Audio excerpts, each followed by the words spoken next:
reading material, and my mother also read to us. My mom was a first grade teacher before I was born, and in particular reading to us when we were traveling. We would go on long car trips every summer, and so we would be read to as a way to keep us calm in the car, to keep us quiet, to keep us from fighting. But also my mom really believed in reading aloud. She had resources, I think, from her time as a teacher about the best stories to read aloud to children.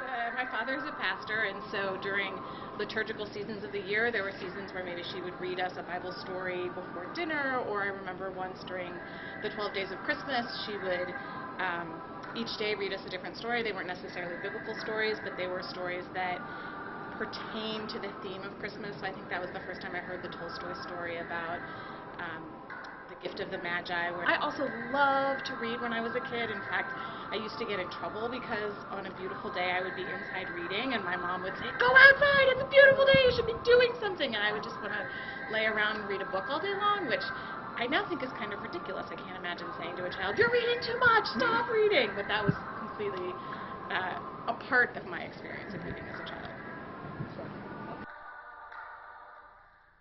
So my earliest memory of writing was in 3rd grade, and we all wrote stories. They were bound in a book. We illustrated them. We put fabric over the covers, and the story I wrote was a derivative of an Amelia Patel story. It was a story of a girl who'd been left a list of chores to do. It said things like dusting furniture, so she threw baking powder on all of the furniture. She interpreted everything really literally.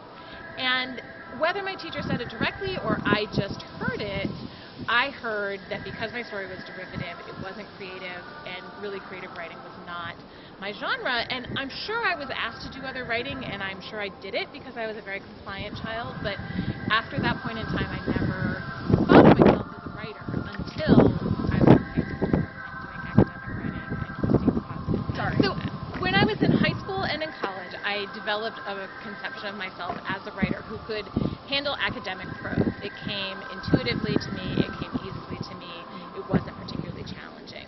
And with what I have been thinking about as I prepared to do writing during the writing project is the kind of writing that I want to do and I am nervous about doing, which is not quite creative writing, but would